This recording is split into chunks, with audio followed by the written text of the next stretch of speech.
কিন্তু বাবা, আমি তো এখন মন্ত্রী না। দেখো না, আমার এলাকার লোক সব বসে আছে। বাংলাদেশের চলচ্চিত্র জগতের এক অবিচ্ছেদ্য নাম মিজু আহমেদ। তিনি যেমন দাপুটে খলনায়ক ছিলেন, তেমনি মঞ্চ ও নাট্য জগতেও রেখেছেন অসাধারণ স্থাপ।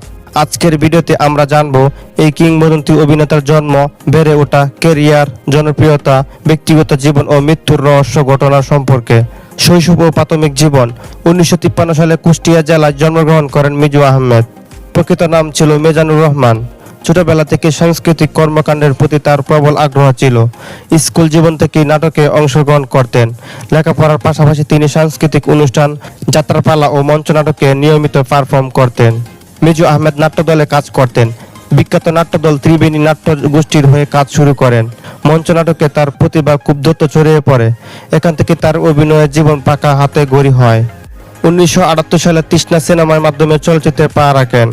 যদিও শুরুর দিকে পার্শ্ব চরিত্রে অভিনয় করতেন, তবে তার চোখে মুখে ভয়ঙ্কর এক্সপ্রেশন ও কণ্ঠস্বর তাকে ধীরে ধীরে খলনায়ক চরিত্রের জন্য আদর্শ করে তোলে। খলনায়ক হিসেবে প্রতিষ্ঠা। বাংলার নায়ক সিনেমায় খল চরিত্রে অভিনয় করার পর মিজু আহমেদের ভাগ্য বদলে যায়। তিনি হয়ে উঠলেন বাংলাদেশের চলচ্চিত্র অন্যতম সেরা খলনায়ক। তার উল্লেখযোগ্য সিনেমা জান আমার জান, অনন্ত ভালোবাসা, কে অপরাধী, স্বপ্নের নায়ক, গুন্ডা নম্বর 1, ভালোবাসা রাজকুমার, চাঁদের আলো। তার হাসি, চোখের ভাষা ও সংলাপ বলার ভঙ্গি দর্শকের মনে আলাদা চাপ ফেলত। কেবল খলনায়ক নয়, কিছু ছবিতে তিনি নায়ক চরিত্রে অভিনয় করেছেন। তার নয়নের আলো সিনেমায় তাকে নায়ক চরিত্রে দেখা যায়, যদিও দর্শক তাকে বেশি খলনায়ক হিসেবে মনে রেখেছে। শিল্পী হিসেবে প্রতিষ্ঠা পাওয়ার পর তিনি রাজনীতির সাথেও জড়িত হন। তিনি ছিলেন বাংলাদেশ আওয়ামী লীগের সাংস্কৃতিক সম্পাদক। সাংস্কৃতিক অঙ্গনের উন্নয়নের জন্য তিনি কাজ করে গেছেন। ব্যক্তিগত জীবন। মিজু আহমেদ ছিলেন অত্যন্ত সাদাসিধে ও ভদ্র স্বভাবের মানুষ। সহ অভিনেতাদের সাথে তার সম্পর্ক ছিল অত্যন্ত বন্ধুত্বপূর্ণ। পরিবার ও বন্ধুদের কাছে তিনি ছিলেন এক মজার মানুষ। তার একাধিক সন্তান রয়েছে। মৃত্যুর ঘটনা। 2017 সালের 27 মার্চ তিনি আকস্মিকভাবে মৃত্যুবরণ করেন। দিনটি ছিল সোমবার। তিনি নাটোর যাচ্ছিলেন ট্রেনে করে। সেই ট্রেনের বাথরুমে তিনি হঠাৎ হৃদয়রোগে আক্রান্ত হয়ে মারা যান।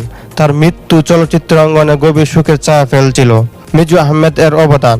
প্রায় 600 এর বেশি চলচ্চিত্রে অভিনয়। খলনায়ক চরিত্রে নতুন মাত্রা এনেছেন। মঞ্চ নাটকের মাধ্যমে নাট্যজগৎ সমৃদ্ধ করেছেন। সাংস্কৃতিক সংগঠন হিসেবে গুরুত্বপূর্ণ ভূমিকা রেখেছেন। তার মৃত্যু দিনে এখনো সহকর্মীরা তাকে স্মরণ করেন। সামাজিক মাধ্যমে নানা তারকা ও দর্শক শ্রদ্ধা জানান। বাংলাদেশ চলচ্চিত্র উন্নয়ন কর্পোরেশন BFDC-তে বিশেষ স্মরণ সভা হয়। মিজু আহমেদ নিয়ে কিছু অজানা তথ্য। স্কুল জীবন থেকে তার অভিনয়ের প্রবল ঝোঁক ছিল। তার প্রিয় পরিচালক ছিলেন সোহানুর রহমান সোহান। তার প্রথম প্রেম ছিল মঞ্চ নাটক। তিনি সবসময় চেয়েছিলেন নতুন খলনায়কদের হাতে চলচ্চিত্রের খলনায়ক চরিত্র তুলে দিতে।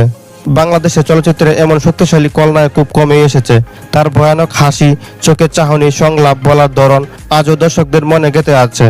আজকের ভিডিওর মাধ্যমে আমরা স্মরণ করলাম এক কিংবদন্তি অভিনেতাকে, যিনি নিজের জীবন দিয়ে বাংলা চলচ্চিত্রকে করেছেন সমৃদ্ধ।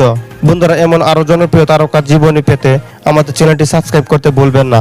ভিডিওটি ভালো লাগলে লাইক ও শেয়ার করুন।